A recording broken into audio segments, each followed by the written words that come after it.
कहानी की शुरुआत एक लड़के से होती है जो हंटिंग ग्राउंड्स में एक डियर का हंट कर रहा था। लेकिन अचानक से उसे अपने सामने कुछ अल्फाज दिखाई देने लगते हैं जिनमें लिखा था कि भले ही तुम्हारे पास आर्म्स हो मगर तुम उन्हें इस्तेमाल नहीं कर पाओगे। भले ही तुम्हारे पास पैर हो लेकिन तुम चल नहीं पाओगे। अचानक से एक तीर आता है और पीछे से इस लड़के के आर्म्स में लग जाता है। इसी के साथ इस लड़के की आंख खुलती है जो अपने बेड पर था। ये हादसा 1 साल पहले इस लड़के के साथ हो चुका है। इस लड़के का नाम है ली वान और ये एक क्राउन प्रिंस है। हेलो गाइस, तो आज जिस ड्रामे को मैं एक्सप्लेन करने वाली हूँ वो एक Korean historical mystery romance drama है जिसका नाम है आवर ब्लूमिंग यूथ। ये drama Chinese drama golden hairpin का रीमेक है जो मुझे नहीं लगता कभी रिलीज होगा। तो एनीवेज आगे बढ़ते हैं। वीडियो पसंद आए तो इसे लाइक कर देना। लीवान उठते ही डरा हुआ सा होता है और अपनी राइट हैंड को देख रहा होता है। उस 1 साल पहले हुए इंसिडेंट की वजह से लीवान का हाथ अब ठीक से काम नहीं करता। लीवान को तैयार किया जा रहा होता है और वहीं बाहर ग्राउंड पे खड़े लीवान के सर्वेंट्स बात कर रहे होते हैं कि लीवान का हाथ अब काम इसलिए नहीं करता क्योंकि 1 साल पहले जब वो हंटिंग पर गया था तब वहां पर किसी ने उसके आर्म्स पर हमला कर दिया था। उस दिन के बाद से लीवान का हाथ सही से काम नहीं करता। जिसने भी ये हरकत की थी उसे ढूंढने की बहुत कोशिश की गई लेकिन वहां कोई भी नहीं मिला। इसलिए माना जाता है कि उस दिन भूत ने ही लीवान पे एरो चला दिया होगा। लोग कहते हैं कि लीवान को घोस्ट हॉन्ट करते हैं। पहले लीवान की जगह उसका भाई क्राउन प्रिंस था जिसका नाम प्रिंस उई योन था। वो एक तरह की मेडिसिन लेता था डायरिया के लिए, लेकिन अगर उस मेडिसिन को पीच के साथ ले ली जाए तो वो जहर बन जाएगा। एक दिन उसे किसी ने पीच दिया और प्रिंस उई योन ने खा भी लिया जिसकी वजह से वो मर गया। माना जाता है कि वो पीच ली वान ने ही प्रिंस उई योन को दिया था ताकि वो अपने भाई को मारकर खुद क्राउन प्रिंस बन सके। इसीलिए अब ली वान को घोस्ट ने कर्स किया हुआ है। जब लीवान अपने रूम से बाहर निकलता है तो ये सर्वेंट्स जो गॉसिप कर रहे थे लाइन बनाकर खड़े हो जाते हैं और उसके यहाँ से जाते ही वापस अपनी गॉसिप स्टार्ट कर देते हैं। किंग यानी लीवान के डैड को दिखाया जाता है जो हॉल में ऑफिशियल से मीटिंग कर रहे थे। राइट स्टेट काउंसलर राजा से कहते हैं कि महल में और बाहर हर जगह ये रूमर फैली हुई है कि क्राउन प्रिंस का राइट आर्म ठीक से काम नहीं करता, वो क्राउन प्रिंस होने के लायक नहीं है। लेफ्ट स्टेट काउंसलर राइट वाले को चुप करवा के बोलता है कि इस तरह क्राउन प्रिंस के बारे में गलत बात नहीं कर सकते। क्राउन प्रिंस तो पढ़ाई और बाकी चीजों में बहुत अच्छे हैं। राजा इस बारे में प्राइम मिनिस्टर से पूछते हैं कि उनका क्या ओपिनियन है, जिस पे प्राइम मिनिस्टर बताता है कि ये दोनों ही राइट एंड लेफ्ट काउंसलर अपनी अपनी जगह पर ठीक हैं। लोग उसी बात पे भरोसा करते हैं जो उन्हें दिखाई देता है। तो क्यों ना होने वाले रॉयल हंट में हम क्राउन प्रिंस को भी दें ताकि लोग देख सके कि क्राउन प्रिंस का आर्म बिल्कुल ठीक से काम करता है और वो आगे जाकर राजा बनने के लिए बिल्कुल ठीक कैंडिडेट है। राजा मान जाते हैं और फिर लीवान को बुलाकर बता देते हैं कि सब ऑफिशियल्स चाहते हैं कि तुम हंट पर जाओ। लीवान भी बोलता है कि ठीक है, मैं जाने को तैयार हूँ क्योंकि वैसे भी कोई दूसरा तरीका नहीं है अपनी पोजीशन को बचाने का। असल में सब लीवान को हंटिंग पे इसलिए भेजना चाहते हैं ताकि पता कर सके कि उसका आर्म सही से काम करता है या नहीं। अगर इन्हें पता चल गया कि लीवान का आर्म ठीक नहीं है तो ये लोग मिलकर लीवान को उसकी क्राउन प्रिंस की पोजीशन से हटाकर प्रिंस मियोंग आर्म को क्राउन प्रिंस बना देंगे, जो कि राजा की दूसरी वाइफ का बेटा है। हांस योंगन नाम के एक लड़के को दिखाया जाता है जो कि लेफ्ट स्टेट काउंसलर का बेटा है। हांस योंग और उसके डैड दोनों ही लीवान को सपोर्ट करते हैं। हांस योंगन लीवान का बेस्ट फ्रेंड है और अभी उसी से मिलने आया है। हांस योंग लीवान को बताता है कि मैं कुछ दिन के लिए छुट्टी ले रहा हूँ क्योंकि मेरी शादी है। स्योंगुन की शादी गेसोंग नाम की सिटी में रहने वाली एक लड़की मिन जे ई से सेट हुई थी। ये लोग वहां जाकर शादी करके ब्राइड को यहाँ लेकर आएंगे, लेकिन यहीं पर एक गार्ड आकर बताता है कि स्योंगुन को उसके घर वापस लौट जाना चाहिए क्योंकि उसकी होने वाली ब्राइड की पूरी फैमिली का मर्डर हो चुका है। स्योंगुन फौरन से पूछता है कि जेई भी मर गई, जिस पे ये गार्ड बताता है कि वो जिंदा है और उसने अपनी पूरी फैमिली को मार डाला है। ली वान और स्योंगुन पूछते हैं कि ये लोग इतने श्योर कैसे हैं कि जेई ही मर्डरर है, जिस पर ये गार्ड बताता है कि जब जेई के पेरेंट्स की मौत हुई वहाँ एक लड़का आया और उसे कंफर्म करा कि पॉइजन जेई ही लाई थी। इस लड़के को मिन होस्योंग ने पाला है। उनके लिए ये बेटे की तरह था, लेकिन गांव में खबर फैली हुई थी कि जेई का अफेयर इस लड़के से चल रहा था और इसलिए उसने अपनी फैमिली को जहर दे दिया। जब गेस्टॉन के गार्ड्स जेई को गिरफ्तार करने गए तो वो भाग चुकी थी।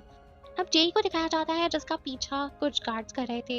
एक वक्त ऐसा भी आता है जब वो छुप भी नहीं पाती तो वो अपनी चोटी पे लगी रिबन को निकालकर उसमें पत्थर फंसाकर उसको क्रॉसबो की तरह इस्तेमाल करने की कोशिश करती है और कुछ गार्ड्स को गिरा देती है। फिर वहीं खड़े एक गार्ड्स की स्वॉर्ड को उठाकर अपनी जान बचाने के लिए उन गार्ड से फाइट करती है, जिससे ये भी समझ आता है कि जेई अपना बचाव करना जानती है और अच्छी स्वॉर्ड फाइटर भी है।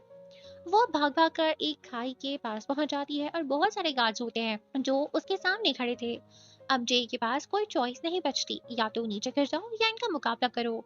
जे इन गार्ड्स का मुकाबला करना चुनती है, लेकिन इतनी देर में दूर खड़ा हुआ एक गार्ड एरो चला देता है जो जे के हाथ को छूकर निकल जाता है। अब ये एरो ज्यादा गहराई में नहीं लगा था, लेकिन इसे जई डिसबैलेंस होकर नीचे खाई में गिर जाती है। खाई के नीचे पानी था, इसलिए जई मरती नहीं और उसे अपने पेरेंट्स की आवाज आती है जो इसे कहते हैं कि उसे जीना होगा। जई पानी से निकलकर एक केव में चली जाती है। वहाँ कुछ जड़ी बूटियों का इस्तेमाल करती है और अपने लिए मेडिसिन तैयार करती है, और उसके बाद अपने गेटअप को चेंज कर लेती है। वो लड़कों के कपड़े पहन लेती है ताकि उसे कोई पहचाने ना, और अपने पुराने कपड़े जो वो अब तक पहनकर घूम रही थी उसे जला देती है। सीन शिफ्ट होकर आता है ली वान पे, जो बात ले रहा था। वहाँ हमें उस निशान को दिखाया जाता है जो ली वान के आर्म पे था। अब उसे 3 साल पहले हुआ एक वाकया याद आता है जब वो क्राउन प्रिंस बना था और ईस्टर्न पैलेस में उसकी पहली रात थी। ईस्टर्न पैलेस वो जगह है जहाँ क्राउन प्रिंस रहा करते हैं। उस दिन ली वान की अचानक से आंख खुल जाती है और उसे एक लेटर नजर आता है। उस लेटर में लाल रंग से कुछ वर्ड्स लिखे थे, और वो वर्ड्स थे कि भले ही तुम अपने भाई को मारकर क्राउन प्रिंस की गद्दी पर बैठ गए हो, लेकिन तुम कभी राजा नहीं बन पाओगे। लीवान बहुत गुस्सा हो जाता है लेटर को देखकर, और वो अपने सारे सर्वेंट्स को रूम के अंदर बुलाता है और उनसे पूछता है कि हाँ कौन था, उसे जाकर पकड़ो। उसका एक यूनो बताता है कि आज लीवान की पहली रात है स्टेट पैलेस में, तो इसलिए ये लोग जाग रहे थे और इसके रूम के बाहर ही बैठे थे। उन्होंने किसी को भी रूम के अंदर आते-जाते नहीं देखा। लीवान परेशान हो जाता है और अपने सर्वेंट्स को यहाँ से जाने कहता है।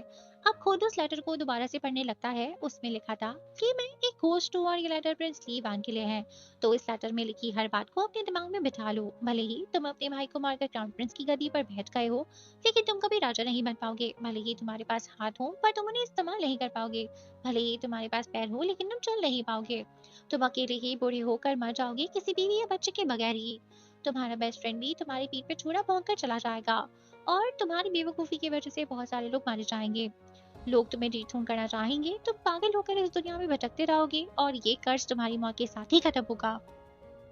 बैक टू प्रेजेंट, इस लेटर में लिखी बातों का होना अब शुरू भी हो चुका था।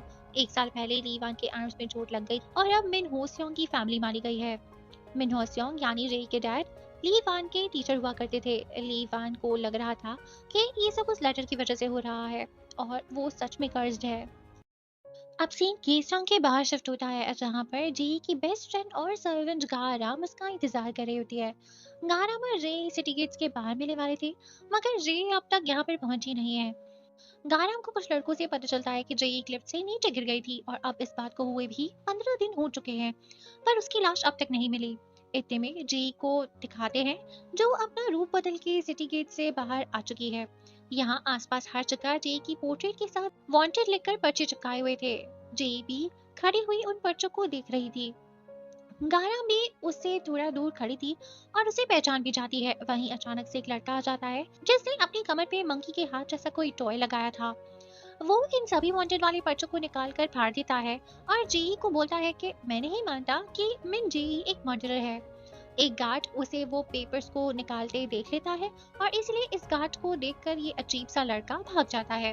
वो गार्ड जेई के पास आकर पूछता है कि क्या ये पर्चे उसने फाड़े हैं, जिस पर जेई बोलती है कि मैंने नहीं, एक दूसरे लड़के ने फाड़े जो यहाँ से अभी भाग गया। वो गार्ड पूछता है कि क्या उसके साथ मंकी के हाथ जैसा कुछ था, जिस पर जेई कहती है कि हाँ, और वो गार्ड बताता है कि फिर अच्छा, जरूर वो प्राइम मिनिस्टर का सबसे छोटा वाला बेटा होगा। उस गार्ड के यहाँ से जाने के बाद जेई को याद आता है कि उसने सुना था कि प्राइम मिनिस्टर के छोटे वाले बेटे का दिमाग घूमा होता है और वो अपनी मर्जी ही करता है। अब गाराम जेई के पास आ जाती है और ये दोनों एक दूसरे को देखकर बहुत खुश होते हैं। गाराम के साथ एक और आदमी भी होता है जो कि एक रॉयल बॉडीगार्ड है। ये लड़का और जेई अपने कपड़े एक्सचेंज कर लेते हैं, और अब जेई यहाँ से कैपिटल सिटी जाने वाली थी। गाराम कहती है कि वो इसे भी साथ ले जाए, पर जेई मना कर देती है। गाराम मान ही नहीं रही होती, इसलिए जेई अपनी एक खंजर को निकाल कर गाराम के गले पर रख देती है और बोलती है कि तुम वहाँ मेरे लिए एक बर्डन बन जाओगी। जिस पर गाराम कहती है कि मुझे पता है आप ऐसा मेरी जान को बचाने के लिए बोल रहे हो। गाराम बहुत कहती है कि उसे भी अपने साथ चलने दे, लेकिन जेई कहती है कि ये मेरा ऑर्डर है। गाराम कहती है कि अगर ये आपका ऑर्डर है तो मुझे नहीं मानना। उसके बाद जेई कहती है कि अच्छा, ये ऑर्डर नहीं, ऐसे फ्रेंड बोल रही हूँ कि अपनी जान को बचाओ, हम दोबारा मिलेंगे, बस एक बार मैं अपना नाम साफ करवा लूँ।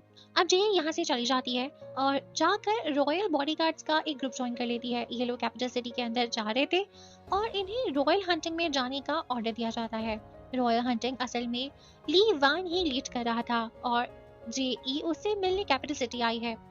उसकी फैमिली के मरने से पहले उसके डैड ने उसे एक सीक्रेट लेटर दिया था जो ली वान ने भिजवाया था और वो जेई के लिए था। मरते हुए भी जेई के डैड ने उसे कहा था कि वो जाकर क्राउन प्रिंस यानी ली वान को प्रोटेक्ट करे। इसलिए अब वो इस रॉयल बॉडीगार्ड्स के ग्रुप को ज्वाइन करके रॉयल हंटिंग में चली जाती है। वहाँ पर रॉयल हंटिंग में बहुत सारे सिविल और मिलिट्री ऑफिसर्स आए थे। लीवान सबके सामने जाकर एक क्रॉसबो उठाता है और अनाउंस करता है कि रॉयल हंटिंग स्टार्ट की जाए। अब सब लोग जानवर को पकड़ने में लगे थे और लीवान हानस्योंग और तेकांग के साथ था। तेकांग रॉयल वॉरियर है जिसकी जिम्मेदारी लीवान को प्रोटेक्ट करने की है। आज का दिन लीवान के लिए सबको ये प्रूफ करने का था कि वो क्रिपल्ड नहीं है, उसके हाथ सही से काम करते हैं। अब लीवान को एक डर दिखाई देता है जिसका पीछा करते हुए वो जंगल में पहुंच जाता है। वहां पर वो स्योंगुन और तेकांग से भी अलग हो जाता है। हंटिंग के वक्त उसे सही निशाना नहीं लगाया जाता और उसके हाथ दोबारा से कांपने लगते हैं और उसे वापस से उस लेटर की लाइंस दिखाई देने लगती है। ऐसा लग रहा था जैसे ये लेटर उसे हॉन्ट कर रहा है। वहीं जे भी डर के पीछे छुपकर लीवान को देख रही थी। यहाँ लीवान के सामने स्योंगुन आ जाता है जो क्रॉसबो उसके ऊपर ताने खड़ा था, जिससे लीवान को लेटर पे लिखी वही बात याद आ जाती है कि उसका बेस्ट फ्रेंड ही उसे धोखा देगा। यहीं पर एपिसोड 1 खत्म हो जाता है।